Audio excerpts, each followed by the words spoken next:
예, 오늘 우리 히브리서 11장 우리 35절부터 우리 40절 말씀을 중심으로 신자는 당할 때 어떻게 해야 하는가.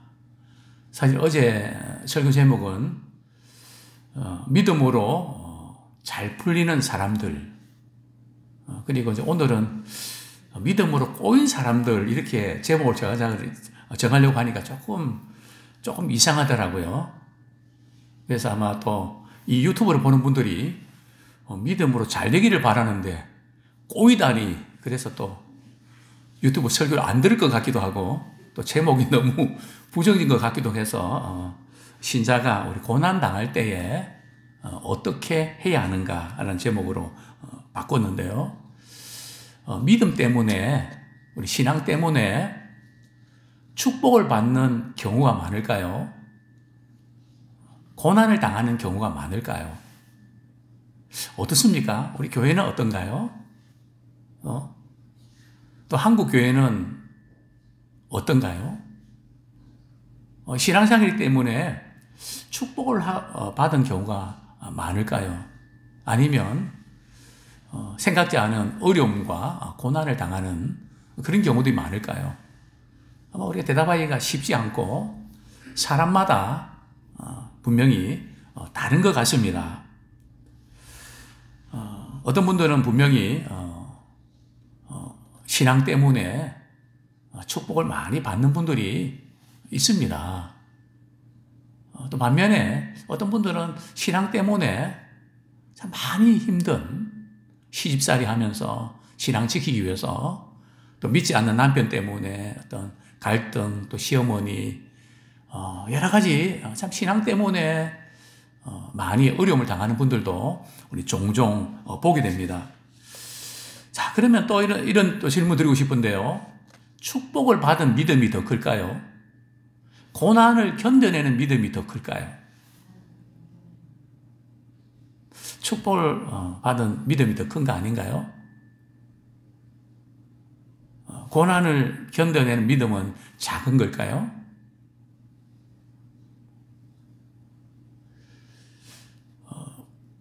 또 한 가지 질문만 더 드리겠습니다. 언젠가 우리가 주님 앞에 섰을 때에 이 세상에서 축복을 많이 받은 분들에게 우리 하나님께서 상을 많이 주실까요?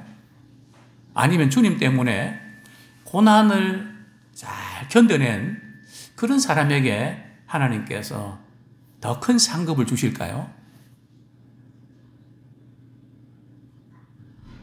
쉽지 않은 질문입니다. 그런데 한 가지 우리가 추론할 수 있는 것은 예수님께서 마태복음에서 말이죠, 너희들이 이 세상에 살면서 사람들로부터 인정과 사랑을 많이 받으면 하늘의 상이 없다 그러셨거든요.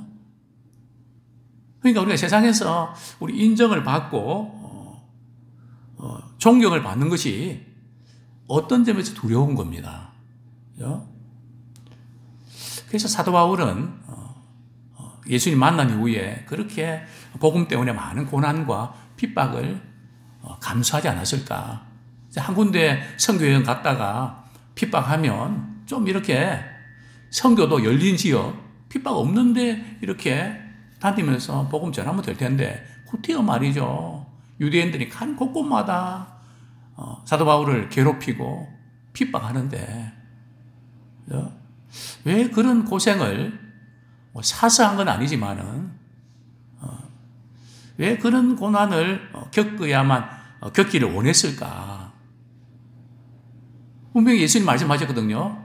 주님의 이름 때문에 이 세상의 핍박과 고난을 받으면 하늘의 상이 크다고 했거든요. 이번에 우리 기도를 통해서 간증하는 분들의 특징이 뭡니까? 평범한 생활을 살아왔던가요? 아주 특별한 그런 고심들을, 고난을 겪지 않았습니까? 그래서 이분들이 간증을 들으면서 어떤 분은 우리 지난번에 우리 간증 나눔 시간에 그런 고백을 하더라고요. 저렇게 주님 앞에 참 쓰임 받는 분이 되고 싶은데 그러려면 센 고난을 받아야 되는데 감당이 안 될 것 같다고, 겁이 난다고. 그게 뭐 솔직한 고백이 아닐까요? 어쨌든 성경에 보면 베드로도 믿음이 좋았고 야고보도 믿음이 좋았거든요. 그런데 베드로 경우는 예수님께서 베드로 경우는 복음 때문에 감옥에 갇혔다가 천사들이 깨워갖고 말이죠, 탈옥을 시키지 않습니까? 그런데 야고보는요, 목배임을 당하여 순교당했습니다. 성경에 보면 다양한 케이스들이 나온단 말이죠. 그죠? 그러면 야고보의 믿음은 적은 믿음이고 베드로의 믿음은 큰 믿음일까요? 반드시 그렇지만은 않을 겁니다. 자, 이런 문제의식을 조금 갖고요, 우리가 좀 생각해야 될 것은 다른 사람의 영적 체험과 우리 자신의 영적 체험을 절대 비교하지 마십시오. 나는 저런 간증자처럼 그렇게 될 수 없는데 나는 뭐지? 절대 비교하지 마십시오. 또 그분이 신앙의 좋은 부분들은 우리가 실천한 부분은 실천하되 따라가려고는 하지 마십시오. 왜냐하면 하나님께서 우리를 만드시고 다듬으시는 것이 사람마다 다르거든요. 뭐 이런 이야기 들어보셨죠? 다른 사람이 이제 처방받은 약을 말이죠. 예를 들어서 감기에 걸렸는데, 남편이 처방받은 그 약을 말이죠, 아내가 먹으면 될까요? 뭐 똑같은 감기인데요. 대단히 위험한 겁니다. 사람의 체질에 따라 다르고 또 우리의 건강 상태에 다르거든요. 그렇기 때문에 감기라고 해서 무조건 남편이 처방받은 약을 아내가 먹으면 큰일 납니다. 절대 그러기 없깁니다. 우리 신앙생활도 마찬가지입니다. 각자 하나님께서 우리를 그분의 계획 속에서 지금까지 만들어 오셨고 앞으로도 만들어 가시는 줄 믿습니다. 오늘 본문에 보면 어제는 좀 신앙생활하면서 잘 풀린 사람들, 믿음으로 나라를 이기기도 하고 말이죠, 연약한 가운데 강해지기도 하고요. 이런 좋은, 좀 잘 풀리는 그런 부류의 사람들을 다루고 있다면 오늘은 조금 무겁게 느껴질 수 있고 또 좀 침울해질 수 있는 좀 어두운 그런 분위기임을 우리 알 수 있습니다. 먼저 우리 35절 같이 한번 읽겠습니다. 시작. 여자들은 자기의 죽은 자들을 부활로 받아들이기도 하며 또 어떤 이들은 더 좋은 부활을 얻고자 하여 심한 고문을 받되 구차히 풀려나기를 원하지 아니하였으며. 보면 여자들은 자기의 죽은 자들을 부활로 받아들이기도 하며 또 더 좋은 부활은 또 뭔가. 사실은 성경을 우리가 이렇게 지나쳐서 그렇지 한번 고민하면서 도대체 이 말씀이 뭐지? 우리가 고민하면서 읽으면 이외로 좀 성경이 조금 어려울 수 있는데요. 여기 자기의 죽은 자들을 부활로 받아들였다. 어떤 케이스일까요? 사렙다 가부의 집에 아들이 있었죠. 그 아들이 어느 날 머리가 아프다고 하면서 그러다가 이렇게 죽게 됩니다. 그래서 이제 엘리야가 말이죠, 기도하죠. 그래서 이 아이가 살아납니다. 그런 경우가 죽은 자들을 부활로 다시 받아들이는 경우죠. 또 엘리사의 경우에 그런 일이 있었죠. 수넴 여인, 또 아들도 말이죠, 이렇게 건강했는데 갑자기 싫어짐을 앓다가 죽고 맙니다. 엘리사가 기도할 때, 하나님께 부르짖을 때에 이 아들이 살아나게 되죠. 이런 경우가 죽은 자들 가운데서 다시 부활로 받아들이는 경우죠. 또 어떤 이들은 더 좋은 부활, 더 좋은 부활은 어떤 부활일까요? 또 더 좋은 부활은 언제 일어나는 것일까요? 그렇습니다. 더 좋은 부활은 우리 예수님 다시 오실 때 우리 이 세상에 살다가 죽으면 끝나는 게 아니거든요. 절대 우리 믿는 사람은 농담으로라도 죽으면 그만이지, 내가 죽으면 그만이지 이렇게 말씀하시면 안 돼요. 왜냐하면 우리는 죽음으로 끝나는 것이 아니라 반드시 부활이 있습니다. 언제요? 예수님 다시 오실 때. 우리 육체도 말이죠. 변화된, 그리고 우리의 영혼도 결합되어서 부활체가 되는 것이죠. 그 더 좋은 부활. 우리 신자가 이 고난을 당할 때에 극복할 수 있는 노하우가 뭘까요? 왜 이런 슬픔 내게 찾아왔는지, 왜 나에게 이런 고난이 찾아왔는지, 왜에다가 초점 맞추시면 안 돼요. 물론 고난 당하는 것은 힘들죠.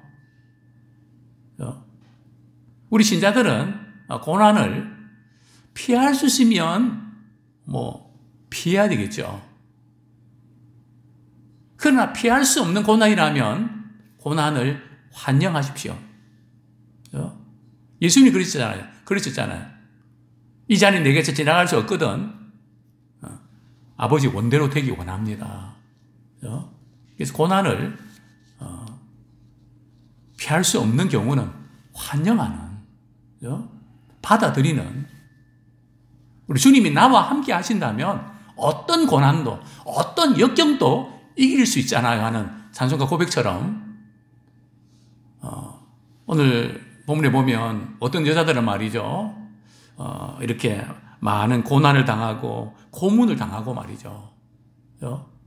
그러면서도 구차하게 말이죠. 감옥에서 풀려나기를 원치 않았다는 거죠.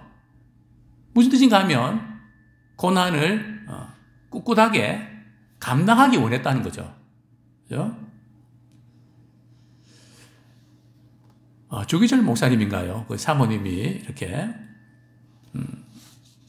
마음이 이제 조기철 목사님이 신앙에 변질을 가질까봐 그렇게 이야기했다는 거 아닙니까? 당신 살아올 생각하지 말라고, 죽음을 택하라고. 왜 그렇게 말할 수 있는가 하면 더 좋은 부활을 확신하기 때문에 그게 가능한 것입니다.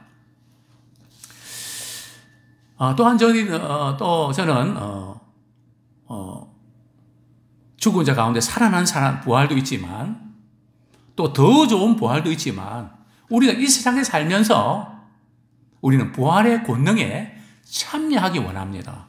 죽어서만이 아니라 우리는 매 순간 부활의 권능에 참여하기 원합니다. 누구처럼요?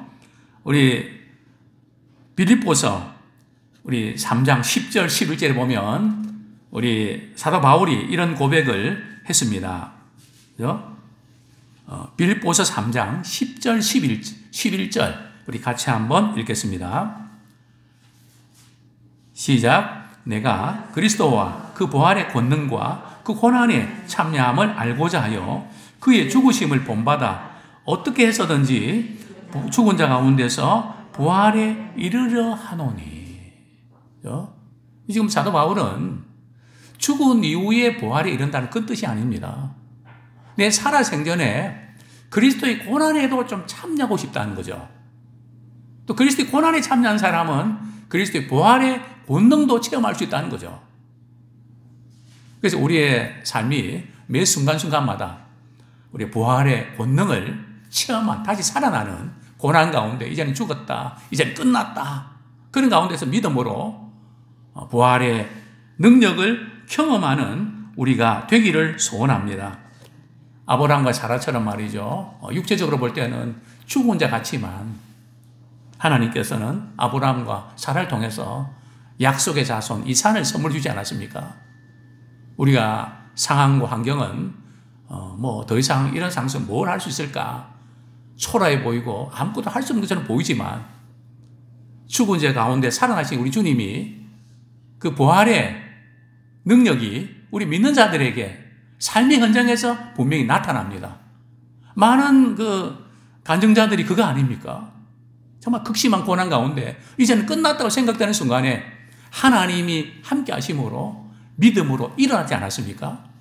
이게 바로 우리가 살아가면서 우리 경험하는 부활의 권능에 참여하는 것입니다. 우리 계속해서 36절, 37절 같이 읽겠습니다. 시작. 또 어떤 이들은 조롱과 채찍질 뿐 아니라 결박과 옥에 갇히는 시련도 받았으며 돌로 치는 것과 톱으로 켜는 것과 시험과 칼로 죽임을 당하고 양과 염소의 가죽을 입고 유리하여 궁핍과 환난과 학대를 받았으니. 믿음 때문에 우리 감옥에 갇히고 또 매도 맞고 또 이렇게 결박당한 인물 든다면 뭐 구약에는 에레미야, 또 신약에는 바울과 실라, 그죠? 복음 때문에 이렇게 감옥에도 gat히고 착고에 차이기도 하고요. 또 돌에 맞아 죽었던 사람 하면 누구를 떠올릴 수 있습니까? 스데반 집사를 우리가 떠올릴 수 있죠. 그죠? 복음을 전하다가 유대인들에게 돌로 맞아 죽는 그 얼굴이 천사 같고 말이죠. 그리고 아버지 저들의 죄를 용서해 달라고 하는 예수님의 기도를 하는 스데반 집사의 그런 모습들, 또 뿐만 아니라 톱으로 켜는 거, 성경에는 이제 없는데요. 이게 유대 전승에 의하면 이사야 선지자가 말이죠. 므낫세 왕이 이사야 선지자를 죽일 때 톱으로 말이죠. 몸을 반으로 이렇게 잘라서 죽이는 그런 것이 이렇게 전해지고 있는데요. 자, 어쨌든 뭐 이런 믿음 때문에 어려움을 당하는, 또 시험과 칼로 죽임을 당하고 믿음 때문에 시험 당하는 그런 경우들, 또 칼로 죽임을 당하는, 뭐 중세시대에 또 이렇게 박해로, 또 초대교회 때 로마 황제의 박해로 칼로 죽임을 당하는 많은 사람들이 있었죠. 그러면서도 신앙을 포기하지 않는 그런 모습들을 보게 되는데요. 또 뿐만 아니라 양과 염소의 가죽을 입고 유리하여 궁핍과 환난과 학대를 받았으니, 신앙 때문에 말이죠. 집에 있지를 못하고 도망을 치는, 유리하고 방할 수밖에 없는, 뭐 다윗도 그랬고요. 계속해서 도망치는, 또 엘리야도 그렇지 않습니까? 엘리야가 너무 힘들어서 동굴 속에 들어가서 나오지 않습니다. 빛을 보기 싫고 혼자 있고 싶은, 그래서 그게 엘리야 신도롬 아닙니까? 하나님이 찾아오셔서 엘리야야, 내가 왜 여기 있느냐? 여러 번 말씀하시면서 그 동굴 속에서 나와라. 그렇게 말씀하기도 하셨죠. 참 갖가지 궁핍과 환난과 학대. 자, 38절부터 40절까지 우리 같이 한번 읽겠습니다. 시작. 이런 사람은 세상이 감당하지 못하느니라. 그들이 광야와 산과 동굴과 토굴에 유리하였느니라. 이 사람들은 다 믿음으로 말미암아 증거를 받았으나 약속된 것을 받지 못하였으니, 이는 하나님이 우리를 위하여 더 좋은 것을 예비하셨은즉 우리가 아니면 그들로 온전함을 이루지 못하게 하려 하심이라. 자, 이런 사람들은 믿음 때문에 이런 고통당하는 고난을 감수해내는 이런 사람들, 그죠? 또 뭐 앞에 또 믿음으로 잘 풀린 사람들 다 포함할 수 있겠죠. 이런 사람들은 세상이 감당하지 못할 사람이다. 무슨 뜻일까요? 원문에 보면 세상 사람들에게는 어울리지 않는 사람이라는 거죠. 세상 사람들의 눈에는 별 볼 일 없고 바보 같아 보이는 그런 사람들이라는 거죠. 우리 믿음의 사람들을 세상 사람들은 감당 못합니다. 가치관이 다르고 생각하는 게 너무 다르기 때문에 감당을 할 수가 없는 것이죠. 우리가 이 세상 우리가 살아갈 때 너무 세상 사람이 볼 때에 참 멋있게 보이고 대단해 보이는 것은 어떤 점에서는 좀 우리가 경계해야 됩니다. 사람들로부터 칭찬받고 인정받으면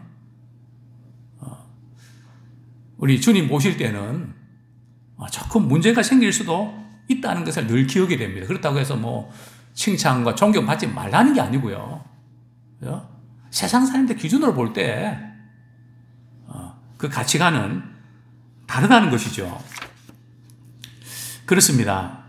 자, 문제는 우리 39절에 보면 이 사람들은 다 믿음으로 말미암아 증거를 받았으나 약속된 것을 받지 못했다. 참 이 어려운 부분들입니다. 우리 33절 한번 보겠습니다. 같이 읽겠습니다. 시작. 그들은 믿음으로 나라들을 이기기도 하며 의를 행하기도 하며 약속을 받기도 하며 사자들의 입을 막기도 하며, 여기에 약속은 약속들이거든요. 여기 이제 약속들은 하나님께서 개개인에게 아브라함에게, 이삭에게, 야곱에게 그 약속했던 그 모든 것들을 말이죠. 그들은 이제 받았다는 거죠. 근데 오늘 본문에 보면 믿음으로 말미암아 증거를 받았으나 약속된 것을 받지 못했다. 그죠? 믿음으로 말미암아 증거를 받았다는 뜻은 뭘까요? 이 증거를 받았다는 것은 하나님이 인정해 주셨다는 겁니다. 그죠? 우리 하나님이 우리를 인정하는 것은 돈이 많은 것, 명예가 있는 것, 지식적으로 많이 아는 것, 그게 아니고 오직 믿음으로 평가하신다는 거죠. 그죠? 하나님에 대한 믿음, 그죠? 이 어땠나? 그게 관건이라는 거죠. 근데 증거는 받았는데, 그죠? 뭘 못 받았다고요? 약속을 받지 못했다. 여기 약속은 이제 단순인데요. 그 약속입니다. 그 약속이 뭡니까? 그죠? 히브리서 계속 강조하는 것이 바로 예수 그리스도의 구속의 사건입니다. 구약시대에는 예수님이 오실 것을, 또 우리 죄에서부터 우리가 자유함을 얻기 위해서 제사들을 통해서 피 흘리는 그것을 예표로 보여주셨죠. 그리고 신약시대에 와서 예수님이 우리 죄를 위해 십자가 지심으로 이제 그분을 믿으면 단번에 영원한 속죄를 이루셨죠. 그 약속을 구약시대의 성도들은 받지 못했다는 겁니다. 40절, 이는 왜 그런가 하면 하나님이 우리를 위하여 더 좋은 것을 예비하셨은즉. 우리 하나님께서는 신약시대 성도들에게는 말이죠, 더 좋은 것을 예비해 주셨습니다. 우리가 아니면 그들로 온전함을 이루지 못하게 하려 하심이라. 구약시대의 성도들은 약속은 받았지만 그 성취를 약속은 받았지만 그 이루어짐을 보지 못했거든요. 그러나 신약시대 성도는 예수 그리스도를 믿음으로 구원받는 그것을 우리는 보고 있다는 겁니다.